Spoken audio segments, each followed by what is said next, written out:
Thank you very much. So today I'll be presenting the results of a study we've recently conducted looking at the healthiness of food and beverage advertising on the Sydney train network. So changes in our modern food environment, including the increased marketing of energy-dense, nutrient-poor foods, are being increasingly and widely recognised as playing a pivotal role in driving the rising obesity prevalence we're seeing worldwide. There's a substantial body of literature showing that exposure to food advertising influences the purchasing, consumption and taste preferences of children, and we're also seeing literature coming out showing that it also has an impact on adults, and that's an important thing to recognise as well. So in response to this, in 2010 the World Health Organization released its set of recommendations on the marketing of food and non-alcoholic beverages to children. And this really urges member states to take action to reduce children's exposure to food and beverage advertising. We're seeing similar calls for action in Australia with the Obesity Policy Coalition, Cancer Council and other important public health organisations releasing position statements and calling for Australia to take action as well. So as we've discussed a fair bit today, we do have a number of self-regulatory codes in Australia that are designed to restrict exposure to food advertising, but unfortunately these codes impose very few meaningful constraints on what we see. So you can see up there are a number of different food and advertising bodies, and some of the limitations of these codes are that they're voluntary for food industry to sign up to.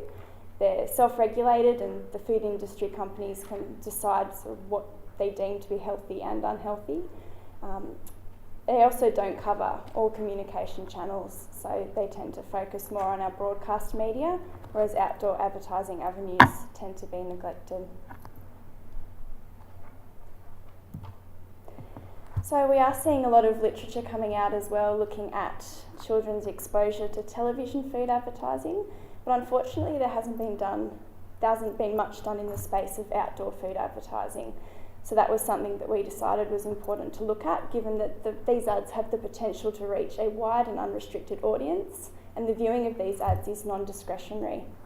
So for this particular study, we looked at train station advertising in particular, and there were a number of reasons for this. So Sydney train data says that there are 1 million passengers 1 million people using our network each day, and data that's come out from the advertising industry themselves say that 67% of people report noticing advertising at train stations more than other places, and that 21% of the time at stations is spent viewing those large cross-track billboards that you see. So we can see that the people using train stations are a regular and captive audience for advertising. So Bridget Kelly, in her study looking at advertising surrounding primary schools, found that train stations were actually the setting that had the highest proportion of unhealthy food advertising. So it's important that we investigate this setting a little bit more closely. So our research objectives were to determine the level of public exposure to unhealthy food and beverage advertising on the Sydney metropolitan train network, and also to determine whether the amount and the healthiness of the food and beverage advertising varies by area socioeconomic status. So we had a team of great Masters of Nutrition students who went out and collected data on every station on the train network. So that was 178 stations in total. And they did this in February and then again in July, and that was to allow us to test for any seasonal variations in the ads that we're observing. So we defined an advertisement as any billboard, poster, temporary flyer, branded furniture, vending machine, or those engaging sort of displays where people are there handing out promotional materials as well. We developed a survey tool to collect as much information as possible on every advertisement that was there, food and non-food, and we collected data on the product type, the company and the brand, the location of the ad, so whether it was in those sort of transit concourse areas or whether it was platform, cross-track, or whether it was just external to the station. We looked at the format, so whether it was print, digital, vending machine, and also the size of the ad as well. I'll just say it was important for us to collect as much data as possible because it was very expensive to be allowed on Sydney train property taking photos of ads, much more expensive than we were expecting. We also took digital photos of every advertisement, which has allowed us to correct any coding discrepancies, and also we might be able to look at some persuasive marketing techniques used in those ads in the future. So we used a coding system that has been used in other Australian studies of television advertising. So we broke the ads down into 3 main nutrition categories based on the Australian Guide to Healthy Eating, and then we further broke that down into 32 product subcategories. We also coded the stations into 3 socioeconomic groups. So we took their postcode, we retrieved the CIFA score, and then that's how we broke that up. So the results, so we collected information on 6,931 advertisements across the 2 time points, which worked out to be 3,466 per season. Out of that, 956, or just over a quarter, were for foods and beverages. I'll just say as well, there were no seasonal differences really, so we just merged everything in and took an average. Looking at those food and beverage advertisements specifically, close to 85% were for the unhealthy products, 8% were for core products, core foods, and close to 8% were miscellaneous. And within that miscellaneous category, majority were brand-only advertising, so things like Coca-Cola signs, McDonald's signs that weren't specifically linked to any particular product. So that is still a very important category as well. It could really be rolled into the discretionary category. Looking at the product advertising, so 25% of the food and beverage advertisements were for snack foods, in particular potato chips. We saw 23% for sugar-sweetened beverages, and the 2 main drinks in that category were flavoured milks and soft drinks. And also intense sweetened beverages made up close to 19%, so that was your diet soft drinks. Within that core food category, that 8%, majority were for bottled water vending machines, which sounds like a promising finding, except that looking at the pictures, it is a water advertisement, but the vending machines are stocked with sugar-sweetened beverages, so it's very unlikely that any of those ads are going to translate into a healthy choice.